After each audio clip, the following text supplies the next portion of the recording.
Hello students, आज हम discuss करेंगे चैप्टर 9 जिसका नाम है समकालीन भारतीय कला, मॉडर्न इंडियन आर्ट। मुगल साम्राज्य के पतन तथा प्राचीन एवं मध्ययुगीन कला की समाप्ति के बाद भारत में ब्रिटिश राज के साथ समकालीन भारतीय कला प्रारंभ हुई। जैसे हमने पिछले चैप्टर में भी डिस्कस किया कि जब ब्रिटिशर्स आए इंडिया में, तो उस टाइम से लेके अब तक का जितना भी आर्ट वर्क है उसको हम मॉडर्न या कंटेम्प्रेरी आर्ट कहते हैं। तो मुगल साम्राज्य के पतन मतलब मुगल्स जो थे वो मिडिवल पीरियड में थे, मध्यकालीन भारत में थे। तो मुगल्स के डिक्लाइन के बाद और मध्ययुगीन कला की समाप्ति के बाद ब्रिटिश राज हुआ, और ब्रिटिश राज के टाइम की कला को हम समकालीन मतलब मॉडर्न आर्ट कहते हैं, जो आज तक चली आ रही है। तो अभी जो आर्ट वर्क हो रहे हैं, अभी जो आर्ट हो रहा है उसको भी हम मॉडर्न आर्ट या कंटेम्प्रेरी आर्ट कहते हैं।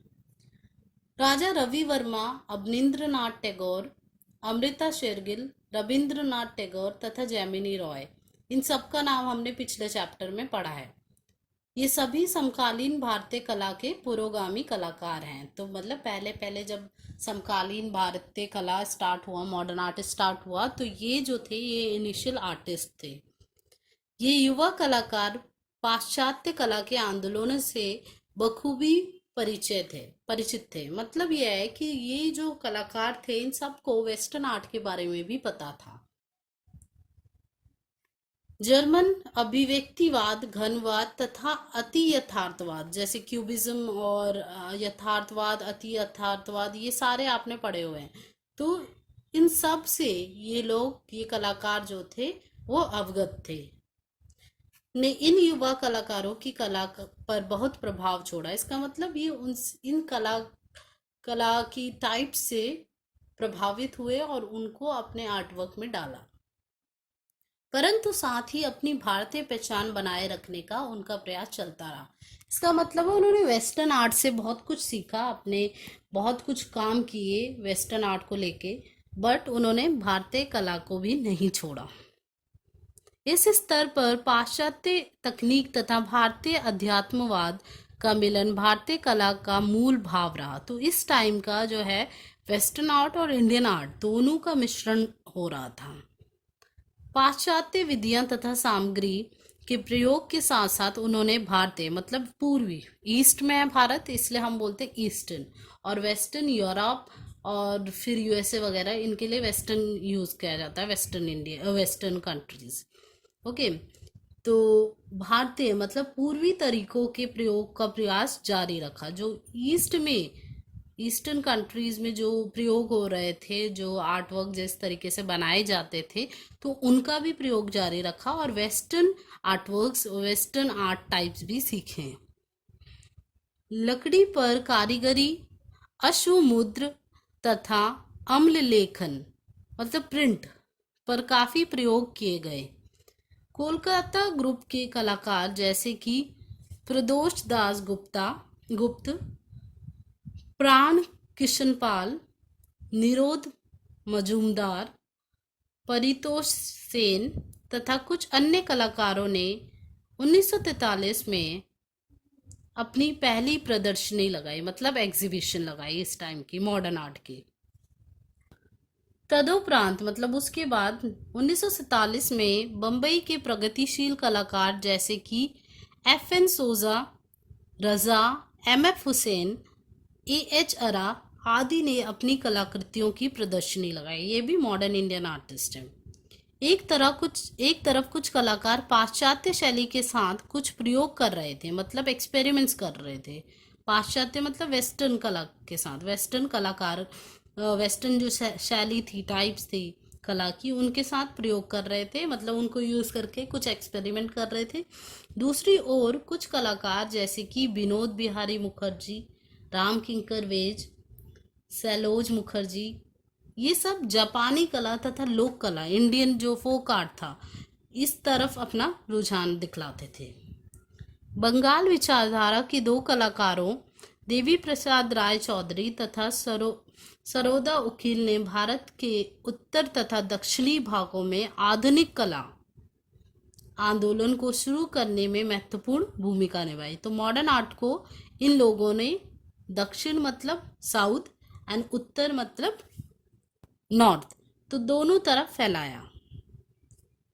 डीपी रॉय चौधरी के विषय शिष्य केसीएस पनिकर तथा श्रीनिवास लू ने समकालीन भारत कला में अपना महत्वपूर्ण योगदान दिया। तो ये भी इम्पोर्टेंट आर्टिस्ट हैं, डीपी राय चौधरी, केसीएस पनिकर, श्रीनिवास लू, ये सब मॉडर्न इंडियन आर्टिस्ट हैं और ये बहुत इम्पोर्टेंट आर्टिस्ट हैं इस टाइम के।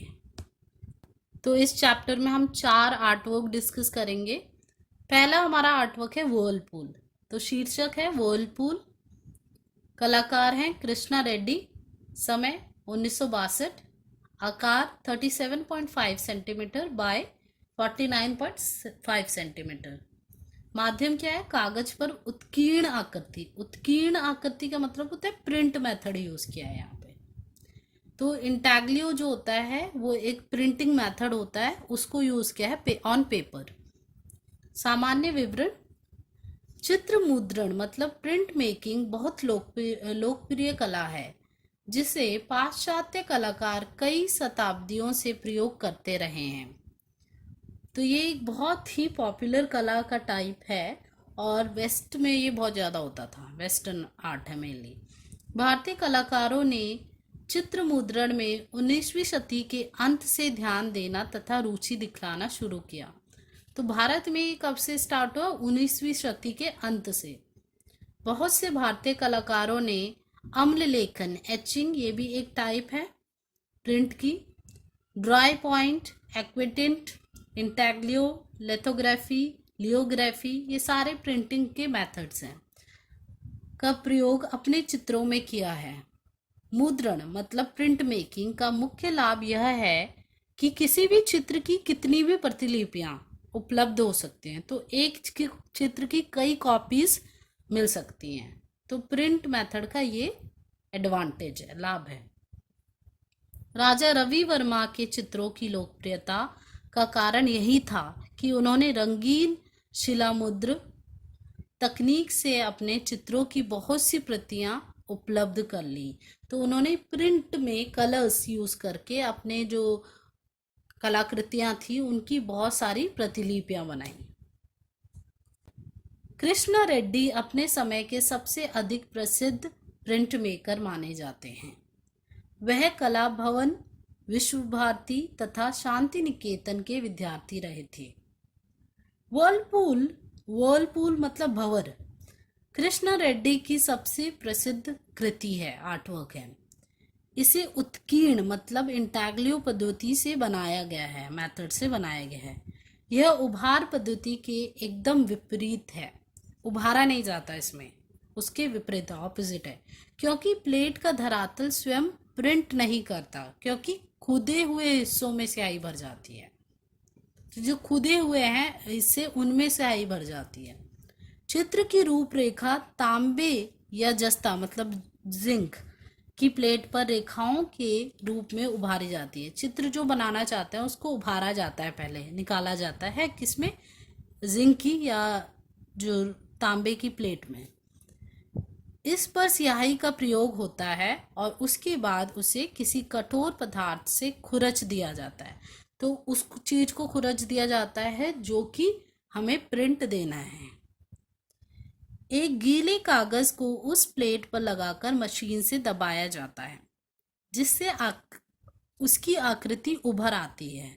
ठीक है, फिर वो ऊपर उभर आएगी और व्हर्लपूल नामक चित्र में चित्रकार ने परिचित वस्तुओं के नए आकार बनाए हैं, मतलब जिसको हम जानते हैं ऐसी चीजों के नए आकार बनाए जो बाद में अमूर्त रूप में परिवर्तित हो जाते हैं, एब्स्ट्रैक्ट हो जाते हैं, अमूर्त हो जाते हैं।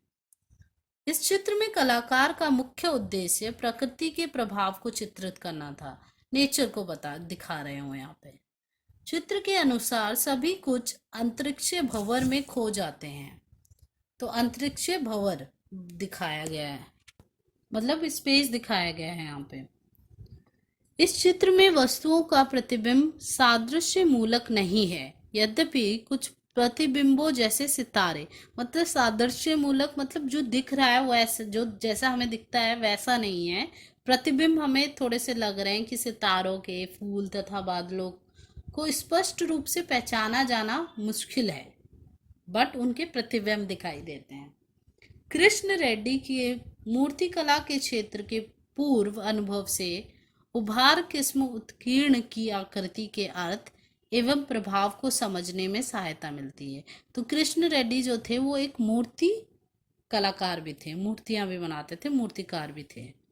जो उनकी कलाकृति का सौंदर्य है, तो उनकी कलाकृति का सौंदर्य क्या है कि वो उत्कीर्ण, उत्कीर्ण मतलब होता है प्रिंट, ठीक है, कला को निखार देते हैं प्रिंट के माध्यम से।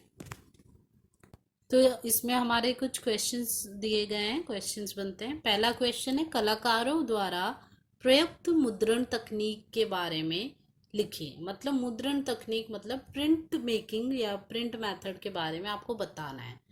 तो यहाँ पे हम ये बताएंगे कि भारतीय कलाकारों ने कब से मुद्रण तकनीक को अपनाया।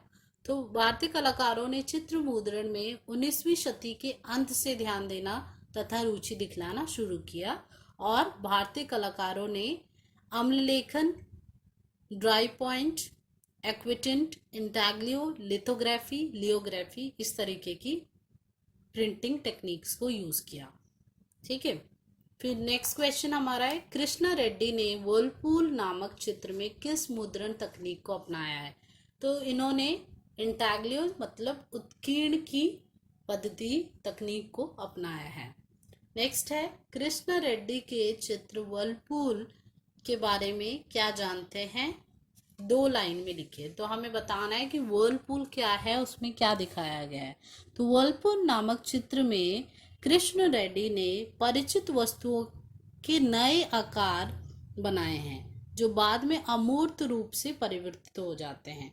तो अमूर्त रूप में परिवर्तित हो जाते हैं, थोड़े एब्स्ट्रैक्ट हो जाते हैं, मतलब साफ जो है हमें नहीं पता चलता है कि क्या बनाया है। अमूर्त एब्स्ट्रैक्ट कला, जो आपको पहले भी बताया था, एब्स्ट्रैक्ट हो जाते हैं चीजें, जिसमें इस चित्र में कलाकार का मुख्य उद्देश्य प्रकृति के प्रभाव को चित्रित करना है। तो आप बस इतना लिखिए, 2 लाइन आपको लिखनी है इसके बारे में।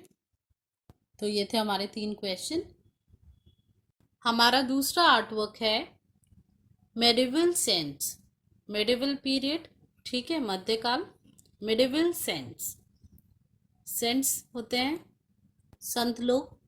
तो शीर्षक हमारा है मेडिवल सेंट्स, कलाकार है विनोद बिहारी मुखर्जी, समय 1947, संकलन शांति निकेतन विश्व भारती के हिंदी भवन की दीवार पर बना भित्ति चित्र। तो शांति निकेतन मतलब ये भी बंगाल में है, और यहाँ पे हिंदी भवन है, वहाँ पे ये चित्र बनाया गया है। माध्यम क्या है, भित्ति चित्र है, ये वॉल पेंट है। सामान्य विवरण, विनोद बिहारी मुखर्जी प्रसिद्ध बंगाल स्कूल के चित्रकार नंदलाल बोस के शिष्य थे, स्टूडेंट थे, ठीक है, नंदलाल बोस के। कौन, विनोद बिहारी मुखर्जी, जिनकी पेंटिंग के बारे में, भित्ति चित्र के बारे में हम पढ़ रहे हैं। वह प्रकृति के सौंदर्य को बहुत प्यार करते थे और उन्होंने अपने चित्रों को उसी सौंदर्य पर आधारित किया। उन्होंने प्राकृतिक दृश्यों को चित्रित करना जापान से सीखा। उन्होंने जापानी कलाकारों की भांति सरल तथा विवेकपूर्ण मतलब सावधानी से तरीके से रेखाएं खींची है। इन रेखाओं में सुलेख, सुलेख मतलब साफ तरीका, देखो आप कितना साफ दिख रहा है कि किसकी बॉडी पार्ट्स कहाँ हैं, एकदम साफ लग रहा है। तो सुलेख के गुण मौजूद हैं।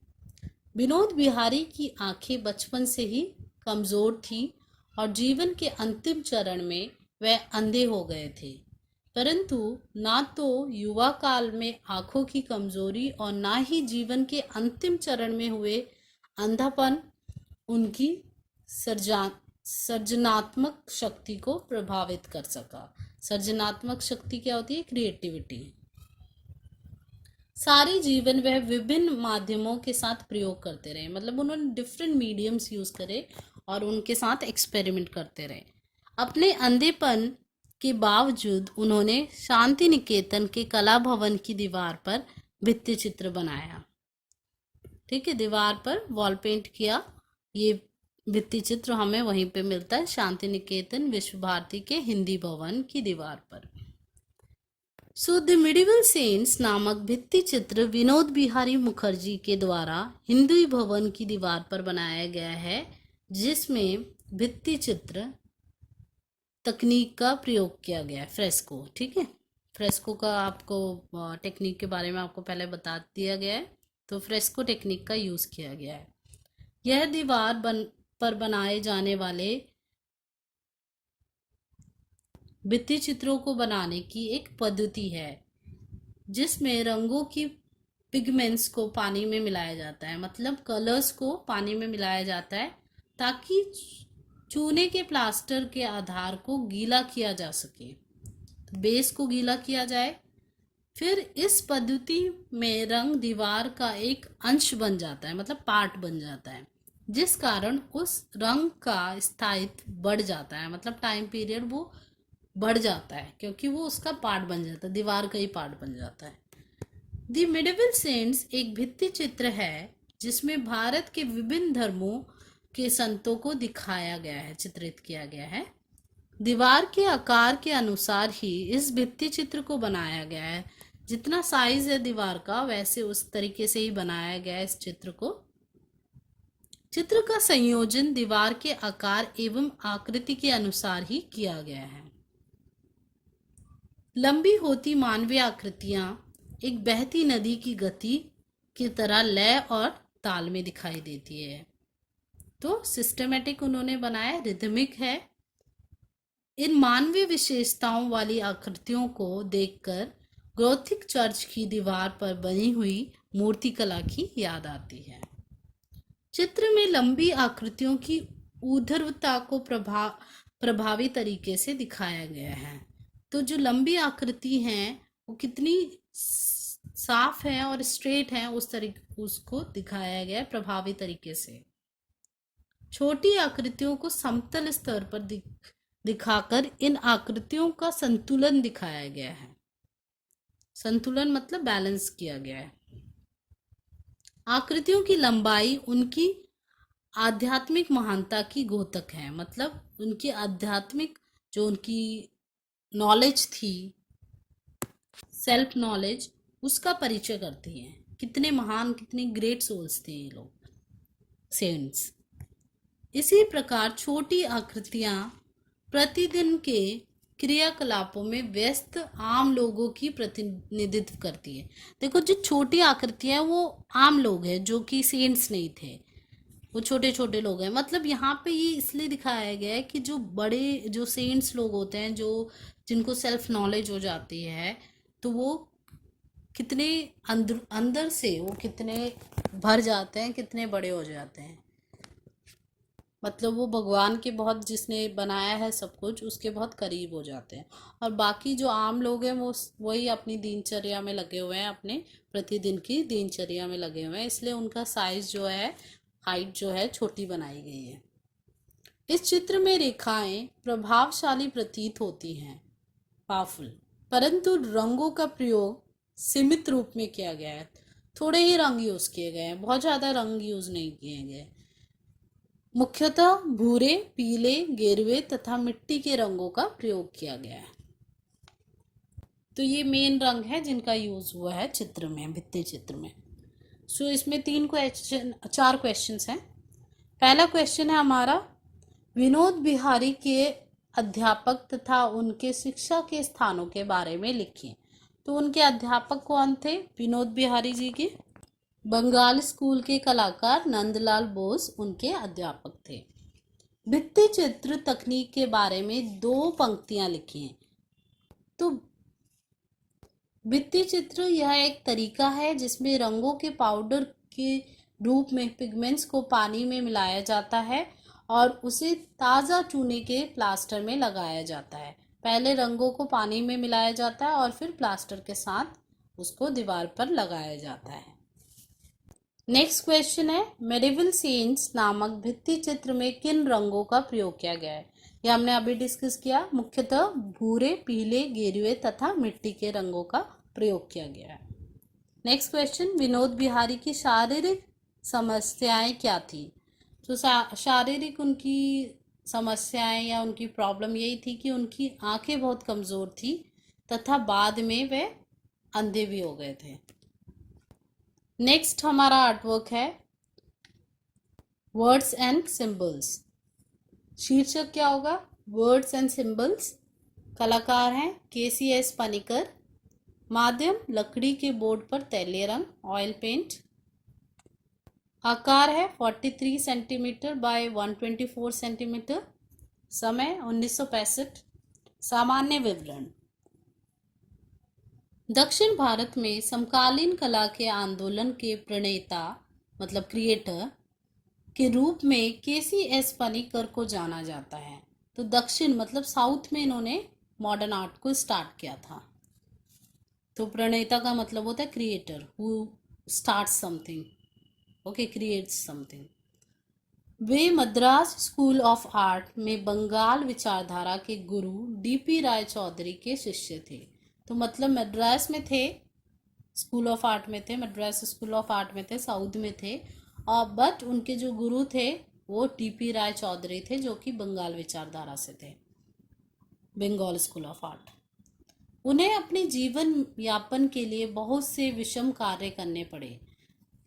मतलब ये है कि उन्होंने बहुत तरीके से बहुत काम किए, अलग काम किए। कलाकार थे वो, बट कलाकार होने के बावजूद या कलाकार होने से पहले उन्होंने बहुत अलग अलग काम किए थे अपने जीवन यापन के लिए, अपनी लाइफ को जीने के लिए, सरवाइव करने के लिए। उन्होंने एक कलाकार के रूप में स्थापित होने से पूर्व टेलीग्राफ ऑपरेटर तथा बीमा के एजेंट के रूप में काम किया। उनकी शैली में काफ़ी परिवर्तन देखे गए। तो उनका जो टाइप ऑफ आर्ट था वो बहुत बार चेंज हुआ है।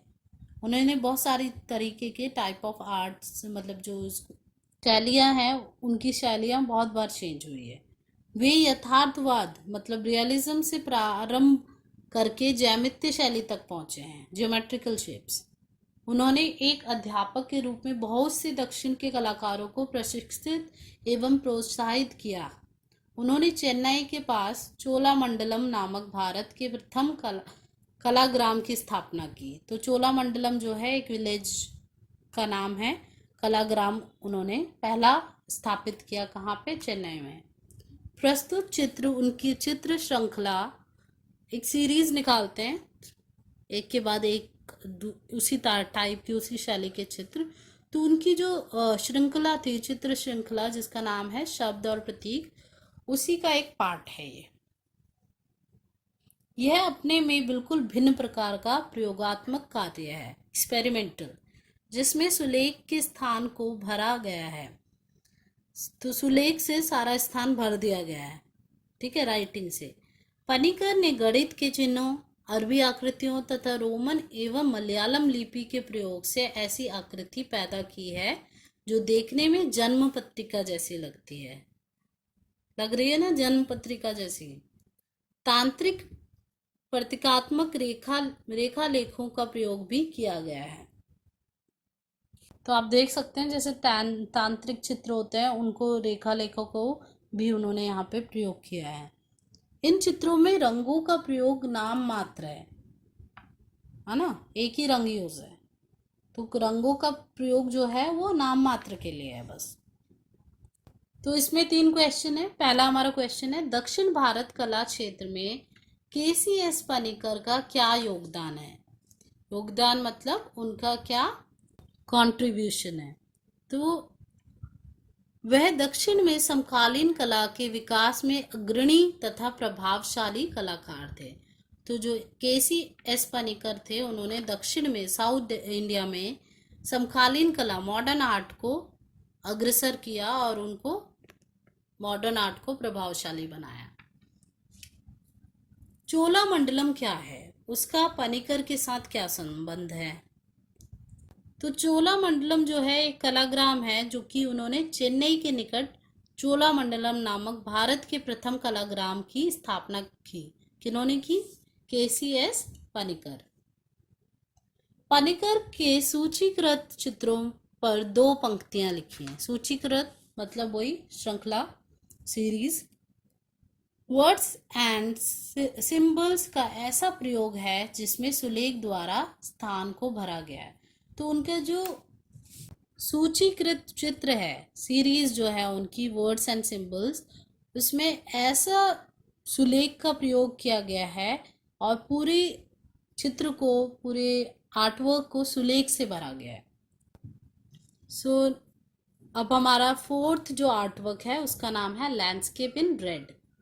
लैंडस्केप इन रेड, तो मेनली आप देख सकते हो ये लैंडस्केप है और इसमें रेड कलर यूज हुआ है, इसीलिए इसका नाम पड़ा है लैंडस्केप इन रेड। कलाकार कौन है?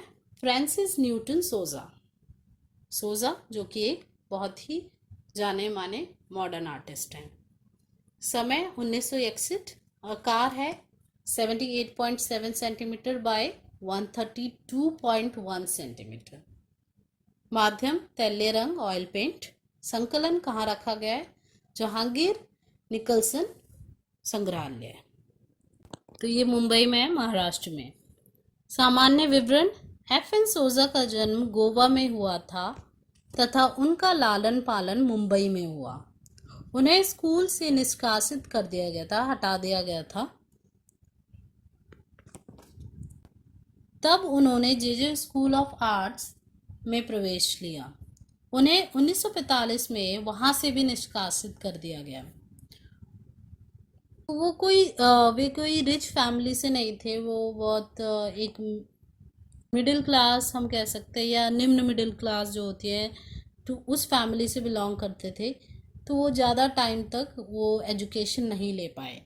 1947 में प्रगतिशील कलाकारों के एक ग्रुप की स्थापना करने वाले वह सबसे युवा चित्रकार थे। तो 1947 में उन्होंने एक ग्रुप, अपने आर्टिस्ट का ग्रुप बना लिया था और वो उन आर्टिस्ट में और सभी आर्टिस्ट में, मॉडर्न आर्टिस्ट में से सबसे ज़्यादा कम उम्र के थे, युवा थे। बाद में उन्होंने भारत छोड़ दिया तथा लंदन में रहने लग गए। बाद में वह अंतर्राष्ट्रीय स्तर पर प्रतिनिधित्व करने के लिए चुने जाने वाले 5 कलाकारों में से एक थे। ठीक है, तो उन्होंने इंटरनेशनल लेवल पे मॉडर्न आर्ट को रिप्रेजेंट किया। उनके निम्न मध्य वर्गीय पृष्ठभूमि के कारण तथा आर्थिक समस्या, मतलब उनको फाइनेंशियल प्रॉब्लम थी क्योंकि वो एक मिडिल क्लास फैमिली से थे, के कारण वह समाज के प्रति बागी हो गए, मतलब अगेंस्ट हो गए समाज के, सोसाइटी के। अपने चित्रों के माध्यम से उन्होंने धार्मिक तथा सामाजिक, जो सोसाइटी में इविल्स थे, सोशल इविल्स थे, कुरीतियाँ थी, उनका विरोध किया उन्होंने अपने चित्रों के माध्यम से। अपने अन्य समकालीन कलाकारों की भांति उन पर उत्तर प्रभाववादी तथा जर्मन अभिव्यक्तिवादी, तो उत्तर प्रभाववादी और अभिव्यक्तिवादी ये भी शैलियाँ हैं और इनका प्रभाव पड़ा उन पे। किन पे? एफ.एन. सोजा पे चित्रकारों का प्रभाव पड़ा और वह उन विचारधाराओं से प्रभावित एवं प्रोत्साहित हुए। विशेष रूप से वह पिकासो तथा मतीसे से अत्यधिक प्रभावित हुए। उन्होंने अपनी निजी शैली की खोज की जिसमें भारतीय मंदिर मूर्तिकला और पाश्चात्य शैली का मिश्रण था। तो भारत में जो इंडियन टेम्पल आर्ट था और पाश्चात्य मतलब वेस्टर्न शैली का मिश्रण उन्होंने तैयार किया। सूजा कला के सभी स्वरूपों पर अनवरत रूप से प्रयोगात्मक कार्य करने वाले चित्रकार थे। तो जो एफ.एन. सोजा थे वे कला के सभी स्वरूपों, मतलब सारे टाइप्स पर प्रयोगात्मक, मतलब एक्सपेरिमेंटल वर्क करते थे, कुछ नया जोड़ देते थे, एक्सपेरिमेंट करते रहते थे अपने आर्ट के साथ। सोजा का विशेष प्रेम प्राकृतिक दृश्यों के चित्रण में था। उन्होंने धार्मिक तथा सामाजिक विचारों को भी अपने चित्रों में स्थान दिया। वो हमने पहले भी डिस्कस किया, पहले भी पढ़ा कि उन्होंने धार्मिक और सामाजिक विचारों को भी चित्रों में अपने दिखाया। लैंडस्केप इन रेड का उनकी प्राकृतिक चित्रण वाली कृतियों में विशेष स्थान है। तो लैंडस्केप इन रेड जो उनकी कलाकृति है, जो आर्टवर्क है, उसका बहुत विशेष स्थान है। कहाँ पे? उनकी जो प्राकृतिक चित्रण की वाली कृतियां हैं, आर्टवर्क है। यह एक प्रयोगात्मक शहरी दृश्य का चित्र है, ठीक है, एक्सपेरिमेंटल है और ये एक सिटी का चित्र है। चित्रकार ने शहर जैसा रूप दिखाने की कोशिश की है जो सिवाय जंगल के कुछ भी नहीं है। उनके शहरी प्रकृति चित्रों में शहरों की रहस्यमय प्रकृति का चित्रण होता है। शहरों की रहस्यमय प्रकृति का चित्रण मतलब शहर कितनी रहस्यमय होते हैं, बहुत सारी चीजें उनमें छुपी होती है, बहुत सारे लोग रह रहे होते हैं, पर आप देखते हैं सिटी लाइफ जो है वो कैसे विलेज लाइफ या रूरल एरिया से डिफरेंट है। और तो उनकी जो शहरी चित्र हैं जिनमें उन्होंने शहरों को दिखाया है वो एक रहस्य बता रहे हैं कि शहरों के बारे में। सुलेख्य रूप में रेखाओं को रंगों के साथ बड़े अच्छे तरीके से संयोजित किया गया है। तो बहुत अच्छे सुलेख्य रूप में अच्छी तरीके से रेखाओं को रंगों के साथ संयोजित मतलब मिलाया गया है। इस संयोजन में रंग तथा आकार अलग से उभरते हैं। इस चित्र में मुख्य रूप से लाल रंग का प्रयोग किया गया है, तथापि इधर उधर हरे रंग के छींटे भी डाले गए हैं। तो मेन जो कलर यूज हुआ है वो रेड है, इसीलिए हम इसको लैंडस्केप इन रेड कहते हैं, इसका नाम है इस आर्टवर्क का। किसी भी परिदृश्य का नियम नहीं माना गया है, कोई भी पर्टिकुलर पर्सपेक्टिव या पर्टिकुलर शैली उन्होंने यूज नहीं की है यहाँ पे। तथापि स्थान की गहराई चित्र में स्पष्ट रूप से दिखाई देती है। सूजा ने अपने कार्यकाल में विभिन्न प्रकार के चित्र बनाए, डिफरेंट टाइप्स। एक यूरोपीय कला समीक्षक ने उनकी तुलना पिकासो से की है। यूरोप के एक आर्ट क्रिटिक हैं, उन्होंने सूजा की जो तुलना की है वो पिकासो से की है।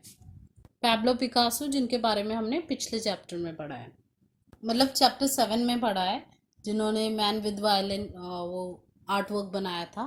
तो पैब्लो पिकासो जो थे वो क्यूबिज्म को फॉलो करते थे और वो एक मॉडर्न आर्टिस्ट थे और उनके जो आर्ट वर्क हैं उसके वो इंटरनेशनली नोन है।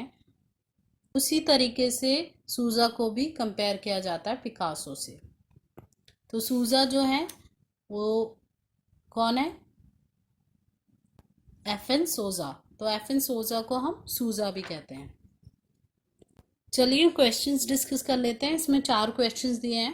पहला क्वेश्चन है प्रगतिशील कलाकारों के ग्रुप के प्रवक्तों में किसी एक का नाम बताइए। तो किसी एक का नाम बताइए। कौन? यहाँ पे हमने किनके बारे में पढ़ा? एफएन सोजा, तो उन्हीं का नाम लिख दीजिए, एफएन सोजा। सोजा के द लैंडस्केप इन रेड की कुछ मुख्य विशेषताएं बताइए। प्रयोगात्मक शहरी प्रकृति चित्र जो संसार का रहस्यात्मक पक्ष प्रस्तुत करता है तथा जिसमें सुलेख तथा कोई परंपरावादी परिदृश्य नहीं है। ओके, तो जो हमारा ये चित्र है द लैंडस्केप इन रेड सोजा का, तो उसमें उन्होंने क्या दिखाया है? शहरी प्रकृति का चित्रण किया गया है और ये दिखाया गया कि जो संसार है, जो शहर है, वो कितना रहस्यात्मक है। और उसके बाद सुलेख के रूप में रेखाओं के रंगों के साथ जोड़कर बहुत अच्छे तरीके से उस संयोजन को प्रस्तुत किया है। नेक्स्ट क्वेश्चन है, सोजा की कला को किसने प्रेरणा दी?